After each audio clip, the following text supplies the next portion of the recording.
정부가 노동계를 향해서 전방위 압박에 나선 모양새입니다. 노동계 입장을 직접 한번 들어보겠습니다. 한상진 민주노총 대변인 전화 연결돼 있습니다. 대변인 나와 계시죠? 예, 안녕하세요. 한상진입니다. 네, 자 안녕하십니까. 자 윤석열 대통령 어제 건설 노조 문제 지적하면서 건폭, 그러니까 건설 현장 폭력 이렇게 표현까지 썼습니다. 어제 뭐 들으셨을 것 같은데 어떤 입장이십니까? 예, 우리 윤석열 대통령이 신조어 제조에 아주 능하신 분 같아요. 마지막 버전이 이제 건폭인데요. 네. 뭐 조폭, 학폭 등 계속 폭자가 들어가는 게 상당히 부정적인 이미지를 많이 심어주지 않습니까? 그러니까 마찬가지로 현장에 대해서 너무 좀 과장되게 표현하면서 그런 부정적 이미지를 심어주기 위해서 무지 노력하고 있다. 심지어 이례적으로 국무회의까지 생중계하면서 네. 너무 좀 과도하게 나가고 있다라고 보고 있습니다. 그러면 그 어제 얘기했던 내용 중에 현장에서 이 강성 기득권 노조가 금품을 요구하면서 또 뭐 채용 강요하면서 불법 행위가 있다 이렇게 얘기하고 있는데 현재 실제 상황은 좀 어떻습니까? 예, 일단 이 시간에도 벌써 작업을 예. 시작하시거나 작업 준비하고 계시는 현장의 건설 노동자들 계실 텐데요. 네. 우리 사회가 많이 발전했지만 그 발전만큼 따라가지 못하는 현장 중에 하나는 정치이고 하나는 건설 현장입니다.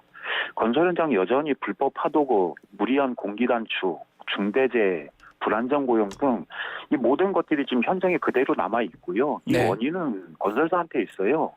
이것을 시정하자고 고용보장 요구하고 현장에서 맺은 단체협약 준수하라고 하는 요구가 불법으로 매도당하고 있습니다. 아하. 그리고 이것이 건설사의 일방적인 제보에 의해서 마구잡이식으로 노동조합 그리고 조합원에 대한 압수수색이 벌어지고 있는 그런 상황입니다. 그러면 지금 정부가 보는 좀 불법하고 지금 노조가 보는 불법하고 차이가 좀 있는 거네요. 예, 맞습니다. 그래서 원인을 먼저 좀 따져야 하고 예. 그 원인을 해결을 해야 문제가 해결이 되는 거 아니겠습니까? 아하. 원인이 뭡니까? 이것은 건설사가 자신들의 이익을 위해서 여전히 구조적으로 가지고 있는 현장의 문제들이 원인이 있다라고 저희는 판단하고 있습니다. 그거지 노조의 어떤 문제는 아니다라고 보시는 것 같은데 지금 타워 크레인 기사들 관련해서 원래비 이런 것들 요구하는 거 이건 뭐 불법이다. 그래서 만약에 걸리면 면허 정지도 처분 내리겠다 얘기하는데 원래비라는 거를 우리 청취자분들 잘 모르실 것 같아요. 어떤 내용입니까 이게? 그러니까 우리 청취자분들 보시면 이제 건설 현장을 가면 타워 크레인들이 서 있지 않습니까? 네, 많이 보이죠. 타워 크레인은 이제 무슨 일을 하겠다라고 이제 계약을 맺어요. 근데 이제 건설사들이 예를 들어서 타워 크레인이 2대가 필요한데 네. 한 대만 세워놓고 그렇게 되면 이제 작업이나 이런 것들이 좀 더뎌지지 않겠습니까? 그 비용 그렇죠. 때문에. 예. 그런 거 갖다가 이제 추가로 이제 정해둔 협의된 항목 외에 몇 가지 것들을 요구를 해요. 뭐 이것 좀 더 들어서 옮겨달라든가. 네. 그러면서 이제 그냥 못한다라고 하면 이제 가외돈을 조금씩 집어줍니다. 이게 아. 처음에는 소액이었어요. 근데 이것이 이제 이게 점점 커지면서 지금처럼 금액이 커지거나 이렇게 된 부분인데 네. 이게 사용자들한테는 어쨌든 간에 이게 더 싸게 먹히는 겁니다. 그러다 보니까 이 노동조합이 이 원래비 근절을 수차례 사용자한테 요구를 했어요. 네네. 근데 그 성과를 내지 못했고 이게 오늘까지 이르게 된 그런 상황입니다. 과외돈 근데- 같은 게 원래비라는 거네요. 예, 맞습니다. 이게 지금 판례를 보니까 최근 고등법원에서는 이 원래비도 임금에 해당한다라고 이렇게 판단을 했던 것 같은데 정부하고 또 법원하고도 생각이 좀 다른 것 같긴 한데 민주노총이 원래비는 어떻게 보고 계십니까? 그래서 저희는 아까 말씀드렸던 대로 이 원래비는 예. 근절되어야 되는 부분입니다. 근절돼야 된다. 이거는 동의하시는 거군요. 예. 이것이 그래서 정확하게 건설사가 예. 할 것을 하고 제대로 된 비용을 지출하고 안전하고 아하. 튼튼하게 건물을 올리려면 건설사가 거기에 맞는 조치를 취해야 되는 거죠. 하고 아까 말씀하신 대로 이제 지지난주에 광주 고법에서 네. 이 원래비 문제가 이제 법적 쟁송이 붙었고요. 근데 이것은 원래비는 그 노동조합의 조합원들의 노동자의 임금으로 보는 것이 맞다라고 하는 판결을 내렸기 때문에 예예. 이 법을 되게 강조하는 우리 대통령 아니겠습니까? 행정부고. 그러면 법원의 판단을 존중해서 이 부분이 좀 합리적인 방안으로 해결될 수 있도록 이렇게 노력을 해야지 마구잡이식으로 이게 모든 범죄의 원인이 타워크레인 기사들에게 있는 것처럼 가져가는 것은 전혀 현장의 불법을 해결하는 데 도움이 되지 않습니다. 뭐가 문제가 되긴 되는데 이게 원래비를 주는 이유가 건설 회사에서 본인들이 유리하게 해서 주는 것이 다 이 말씀이시네요. 예, 맞습니다. 예. 그렇기 때문에 현실에 맞게 조금 바꿔야 되는데 이거를 갖고 노조가 지금 불법을 받아내는 거니까 이것을 처벌하겠다라는 건 타당하지 않다. 이런 내용이시네요. 예, 정말로 문제를 해결하고 싶으면 근본 원인을 해결을 해야 됩니다. 이거 말고도 회계장부 얘기를 좀 하고 있거든요. 지금 회계 자료를 노조에서 제대로 안 내고 있다. 이거 안 내면 세액공제나 지원금 중단까지 하겠다라고 하는데 이거는 어떻게 보십니까? 청취자분들께서 이렇게 좀 어저께 나온 거라서 잘 모르실 수도 있는데 네. 어저께 더불어민주당의 의원식 의원이 국회 입법조사처에 지금 문제가 되고 있는 게 노동조합 회계자료 제출에 대해서 의견을 물었고요. 예.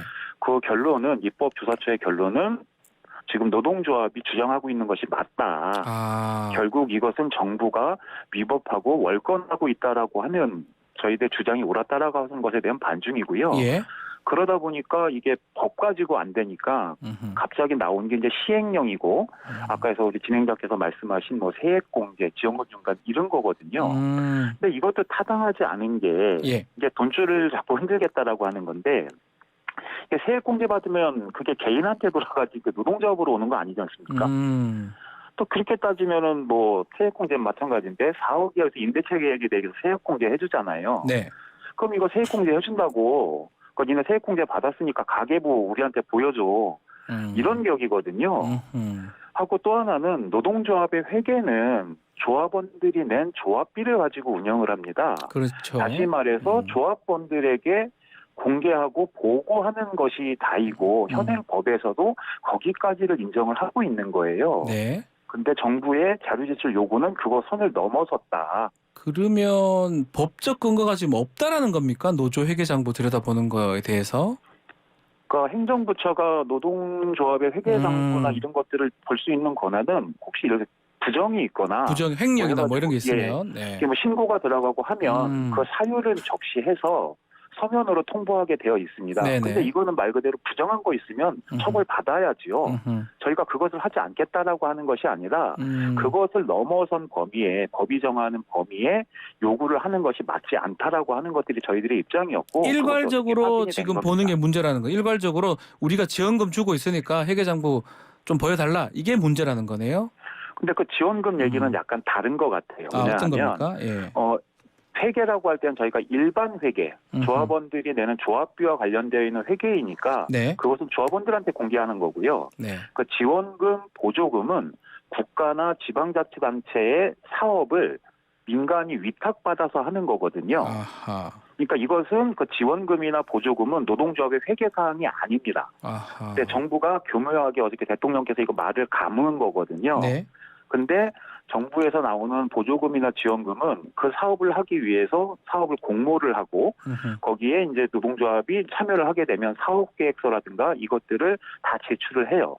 그렇게 하고 나서 단독으로 하는 게 아니고 여러 번 이제 공정하게 심사를 하고 결정이 되면 그것을 집행하는 과정에 사업이 집행되는 매 시기 순간순간마다 그것들을 자료나 특히 요새 비용이 문제가 되니까 영수증이나 이런 것들을 다 제출하게 되어 있고 인터넷 사이트에 기록하게 되어 있어요.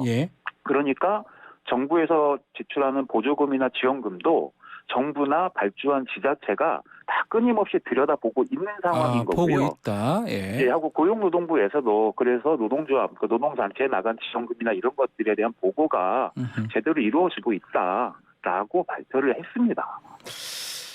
우리 국민들께서 우려하시는 대로 세금이 깜깜이로 쓰여지고 이렇게 될 수 없고요. 만약에 그렇게 됐다면 그건 정부나 지방자치자체가 자기 책임 다 안 하는 거죠. 근데 한국 사회가 그렇게 후진적인 사회가 아니지 않습니까?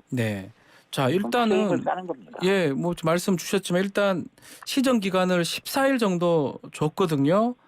이 기간 내에 제출하지 않으면 지금 불이익을 주겠다고 하는데 향후 대응책이 있을까요?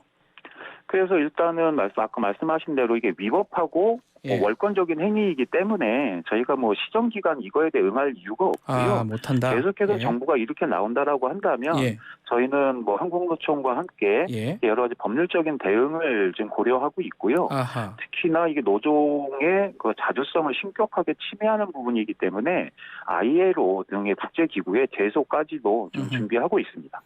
그러면 지금 좀 궁금한 게 정부도 뭐 법률가들도 있고 노조 이런 관련해서 알고 있을 것 같은데 이렇게 이걸 이슈하는 이유는 뭘까요? 우리 지금 우리 민주노총 얘기대로라면 그런 거잖아요. 예, 이게 저희는 정치적인 이유가 있다라고 봅니다. 뭐 정부가 지금 연일 뭐 노동연금 교육 뭐 개혁을 이야기를 하는데 예.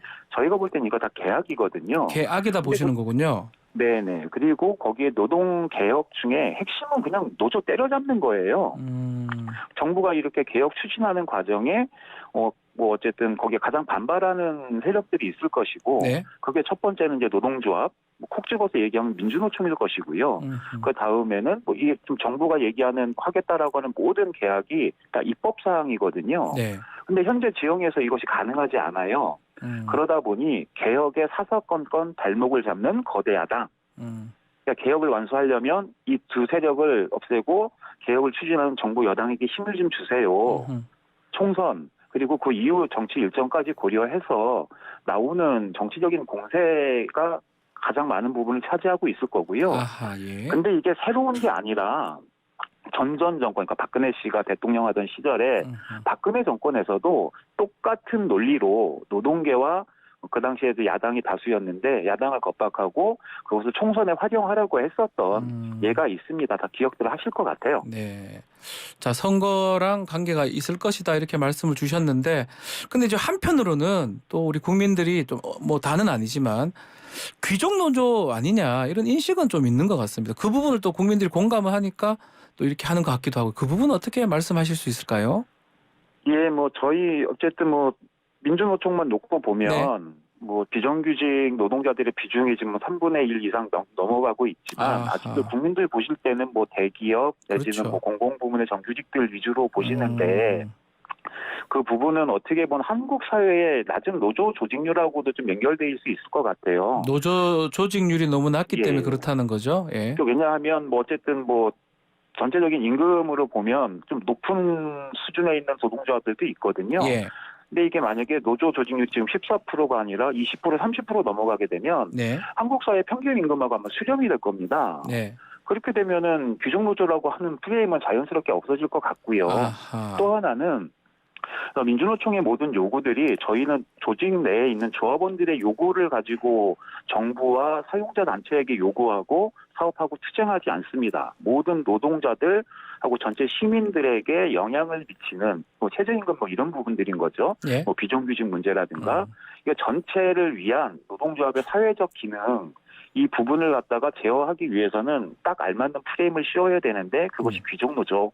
저는 그렇게 봅니다. 알겠습니다. 물론 예. 민주노총이 뭐 다 잘하고 있다라는 거는 아니고요. 뭐 그럼에도 불구하고 뭐 내부적인 것들은 혁신의 과제로 남고 안에서 끊임없이 토론하고 이것을 혁신하기 위한 노력을 하고 있으니까요. 네. 조금 더 애정어린 시선으로 좀 지켜봐 주셨으면 좋겠다 말씀드리겠습니다. 혹시 지금 갈등 국면이긴 하지만 정부하고 뭐 대화를 한다면 대화 조건은 어떤 게 있을까요? 저희는 그래서 저희 사회적 대화 뭐 이런 이야기들 많이 하시는데 예. 하여튼 노동계하고 사용자 단체는 계속 반대 입장이잖아요. 예. 그러면 그것을 중재를 하는 게 좀 정부거든요. 조정하고 중재해야 되는데 정부의 지금 태도를 보면 거의 사용자 집단하고 등치되어 있어요. 네. 그러다 보니 저희는 끊임없이 정부가 꼭 사용자뿐만이 아니라 같이 우리가 조정할 수 있다. 그렇게 할 거야라고 하는 신뢰관계가 형성이 돼야 되는데 예.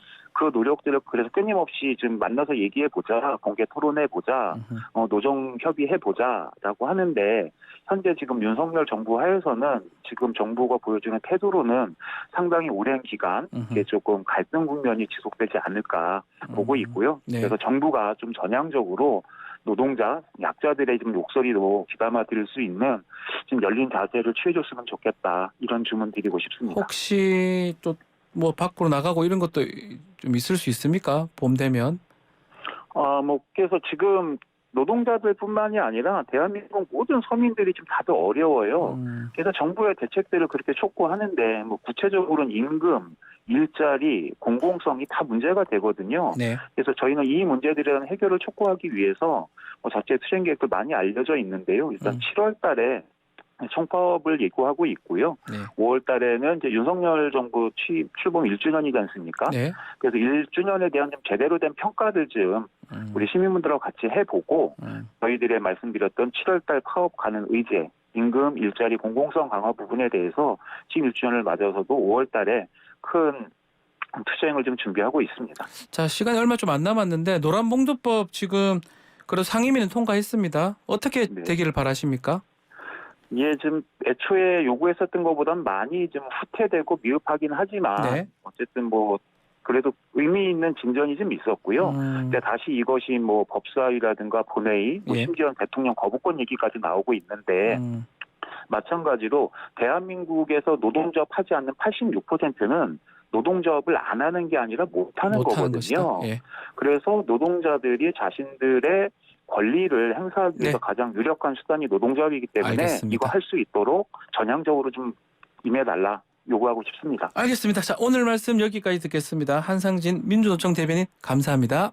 예, 감사합니다. 2부 마치겠습니다.